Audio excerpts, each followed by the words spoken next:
টঙ্গীতে তাবলিগ জামায়াতের অভ্যন্তরীণ বিরোধের জের ধরে সংঘটিত সংঘর্ষে ৩ জন নিহত ও শতাধিক আহত হওয়ার খবর পাওয়া গেছে। অভিযোগ উঠেছে, সাদপন্থীদের মধ্যরাতের আক্রমণে হঠাৎ পুরো পরিস্থিতি অস্থিতিশীল হয়ে পড়ে। ছাত্র আন্দোলনের সমন্বয়ক হাসনাত আবদুল্লাহ এবং সার্জিস আলম দাবি করেছেন, তাদের সিদ্ধান্তকে উপেক্ষা করে সাদপন্থীরা মাঠে প্রবেশ করে অতর্কিত হামলা চালিয়েছে এবং তাদের খণ্ডিত বক্তব্য ভুলভাবে সামাজিক যোগাযোগ মাধ্যমে প্রচার করেছে। এ বিষয়ে ফেস দ্য পিপলের লাইভে এসে বিষয়টি স্পষ্ট করেছেন হাসনাত আবদুল্লাহ। এ বিষয়ে বিস্তারিত দেখুন রাকিবুল ইসলাম রোহিতের প্রতিবেদনে। বিশ্ব ইজতেমার ময়দানে সংঘর্ষের ঘটনার পর মাঠ নিয়ন্ত্রণে নিয়েছে সরকার।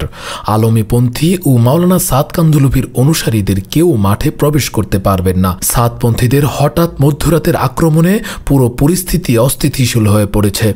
জানা যায়, সাদপন্থীরা পূর্ব নির্ধারিত আলোচনার সিদ্ধান্ত উপেক্ষা করে সন্ত্রাসী কায়দায় ইজতেমার মাঠ দখলের চেষ্টা চালায়।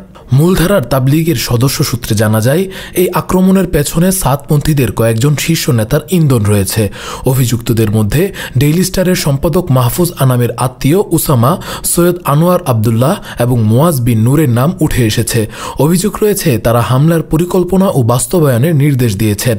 জানা যায়, সাদপন্থী সমর্থিত সচেতন ছাত্র সমাজ প্রধান উপদেষ্টার কার্যালয় ঘেরাও এবং মাওলানা সাদের ভিসা ইস্যুতে বাসভবন ঘেরাও কর্মসূচি ঘোষণা করে। অনাকাঙ্ক্ষিত ঘটনা এড়াতে বৈষম্য বিরোধী ছাত্র আন্দোলনের সমন্বয়ক হাসনাত আবদুল্লাহ ও সার্জিস আলম টঙ্গীতে সাদপন্থীদের সাথে আলোচনায় অংশ নেন। টঙ্গীর আলোচনায় 3টি বিষয়ে সিদ্ধান্ত হয়। সাদপন্থীরা প্রধান উপদেষ্টার কার্যালয় ঘেরাও কর্মসূচি প্রত্যাহার করবে। মাওলানা সাদের ভিসা জটিলতা নিরসনে পুনরায় আলোচনা করে সিদ্ধান্ত নেওয়া হবে। 25 তারিখের মধ্যে তারা মাঠ ছাড়ার প্রতিশ্রুতি দেয়। সমন্বয়করা সাদপন্থীদের স্পষ্ট করে জানান, এই 3টি সিদ্ধান্ত চূড়ান্ত নয়। চূড়ান্ত সিদ্ধান্ত নেওয়া হবে কাকরাইলের শীর্ষ মুরব্বী ও উলামায়ে কেরামের সাথে আলোচনা করে। এই উদ্দেশ্যে তারা রাত 2টায় কাকরাইল উলামায়ে কেরামের সঙ্গে বৈঠকে বসেন। এরই মধ্যে সাদপন্থীরা আলোচনার খণ্ডিত কিছু ভিডিও সামাজিক যোগাযোগ মাধ্যমে ছড়িয়ে দিয়ে দাবি করে সমন্বয়করা তাদের মাঠে জোর করার অনুমতি দিয়েছেন। কিন্তু এই দাবি সাদপন্থীদের সাথে আলোচনায় হওয়া সিদ্ধান্তের সম্পূর্ণ বিপরীত এবং উদ্দেশ্যমূলকভাবে বিভ্রান্ত ছড়ানো হয়েছে। সিনিয়র নেতৃবৃন্দ রয়েছেন, তারা ছিলেন হেফাজতের যারা সিনিয়র নেতৃবৃন্দ, মাওলানা মাদুনুল হক সাহেব, মাওলানা মাহফুজুল হক সাহেব, তারা ছিলেন, সকলে ছিলেন। আমরা যখন তাদের সাথে আলোচনা করছি, রাত 2টা থেকে 3টা যখন ক্রস করে যাচ্ছে, তখন এই আলোচনা চলাকালীন সময় আমাদের কাছে ফোন আসে। যখন আমরা জানতে পারি তাদের দিকে মুভ করছে, আমরা তাদেরকে স্পষ্ট করে বলি, আপনারা যদি সেদিকে মুভ করেন আমাদের আলোচনা চলাকালীন, তাহলে আপনারা আমাদের আলোচনাকে অসম্মানিত করছেন এবং আমাদের প্রতি যে শ্রদ্ধাটুকু রাখা উচিত আপনাদের, সেটুকু আপনারা রাখছেন না। এরপর সাদপন্থীদের পরিকল্পিত হামলায় 3 থেকে 4 জন মানুষ নিহত হয়েছেন এবং শতাধিক আহত হয়েছেন। অন্যদিকে ঘটনার পরিপ্রেক্ষিতে সাদপন্থীদের মিথ্যা প্রচারণার বিষয়টিও উঠে এসেছে। তাদের একজন মুফতির প্রচারিত খণ্ডিত ভিডিওতে দাবি করা হয় যে আলমীপন্থীরা সাদপন্থীদের মাঠে প্রবেশের অনুমতি দিয়েছেন। এখনো চূড়ান্ত সিদ্ধান্ত হয়নি, আপনারা ধৈর্য ধরুন, আমরা একসাথে মিটিং করে আমরা চূড়ান্ত সিদ্ধান্ত নিব।